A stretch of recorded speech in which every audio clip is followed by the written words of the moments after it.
Volatility is incoming. How will the debt ceiling debate influence the markets? Will the Federal Reserve pivot? What will happen to US regional banks? How is the US dollar being affected? And what is happening with oil? We'll run the numbers and see how the market's reacting to all of this news.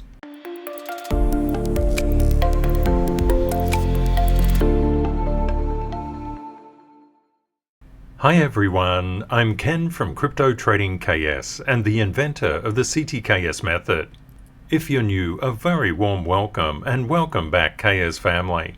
My goal is to assist you to become more of a financial and emotional blessing to yourself and those you love. If you would like to know where the smart money is buying and selling, please subscribe. Let's run the numbers. We know that the markets are always moving in a wave. Four things that I note looking across these charts. When we look at the VIX, it's potentially starting to do an upswing. That could be supported by the DXY starting to get above resistance. Yields are a little bit wobbly at the moment. We're not quite sure if bonds prices are going to fall down and explode yields up, or bond prices are going to reflect from these current levels, driving yields down. It's a little early to tell from the markets, and when we look at oil, oil is still under pressure. As the Nasdaq is slowly grinding higher, and we'll look into gold in a few minutes. Bitcoin is a powerful risk-on or risk-off asset class, and when we compare it to the top alts, we can see that Bitcoin has been outperforming the top 7. Both Bitcoin and gold have gained a lot of focus since the US regional bank collapses. With increasing stress in the financial system, crypto and Bitcoin has become a viable alternative. If you're new to the crypto market, you may not understand how much volume is done through crypto. In the past 24 hours, there was $65 billion worth of crypto transactions. That's billion, that's not million. The conversation on the debt ceiling is everywhere that you look inside newspapers, but keep an eye on what the actual probability of a US default is. You can track that through 5-year credit default swaps on sovereign bonds. Note the S&P ratings. Let's have a look at where the US is. It is AA+. What is the percent probability of a default by the US government? It's currently 1.09%. You would have seen a lot of newspaper articles saying it's at its highest levels ever, but the key is it's at 1.09%. What is Russia's probability of default? 100%. What is Egypt's? 33.31%. Turkey's? 9.2%. Brazil's? 3.7%. And when you compare the US to China, China has a higher probability of default than the US at 1.2%, and Greece coming in at 1.54%. At the next FOMC meeting, there is now a 24.2% probability of a 25 basis point increase in the federal funds rate. A lot of people would say this is just purely insane. How could the Fed increase interest rates again, especially with the debt crisis? There is always a crisis in financial markets. Don't worry about it, they're always there. The statistics on the Empire State Manufacturing Survey just came out, with business activity falling sharply in New York State. Tighter credit conditions and a range of other factors are tightening general business conditions. We can see that there's some positive momentum inside prices, which shows inflation, and the number of employees is actually going up, which shows tighter labor market conditions. 6 months out, this is expected to improve general business conditions, as well as new orders, shipments. Unfulfilled orders are expected to go down, which is a good thing. Delivery time is expected to go down, and inventories are expected to go down. Tomorrow, retail sales month on month will be coming out. We can see that from our projections yesterday, Bitcoin is going up, but it's encountering a smart money sell level, and that is putting pressure on Bitcoin's price just at the moment. Bitcoin is currently 27,345. From yesterday's analysis, we saw that the DXY was coming into a smart money sell area. That smart money sell area, which was layered up with additional sells, actually drove the price of the DXY down.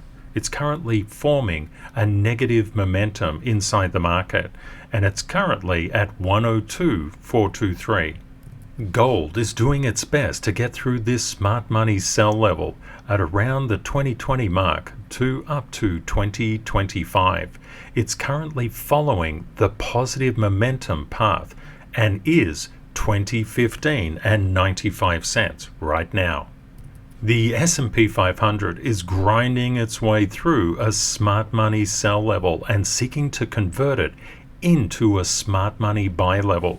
Let's see how things go with retail sales tomorrow. The S&P 500 closed out at 41.36 and it's currently on a consolidating to mildly positive path.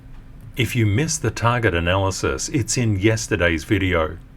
The US 10-year is going up, but it's going to have to contend with that smart money sell area. This is formed from objective dynamic market structure, which is formed through the CTKS method.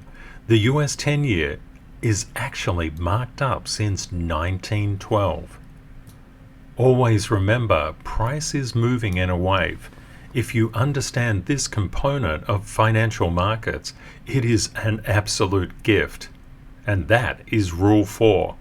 Looking at the greatest gainers and greatest losers.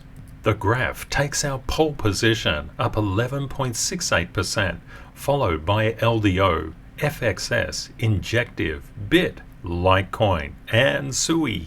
The greatest losers currently Pepe, BSV, XTC, Leo, Clayton, Quant, and Lunacy. In the last session, in the stock market, Google was an absolute standout performer. Let's have a look at what Google's doing from objective dynamic market structure.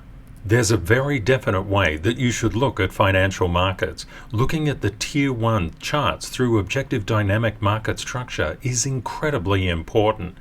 A number of people inside the community said that, can you mark up Google and also Matic? I'm very happy to announce that both of those charts will be released inside the service today. Let's check out Google. Looking through the eyes of the CTKS method, you can see where smart money is buying and selling. Many people would have thought when Google was just coming up, blasting up, it would continue to blast up. But there were some problems inside Google's objective dynamic market structure.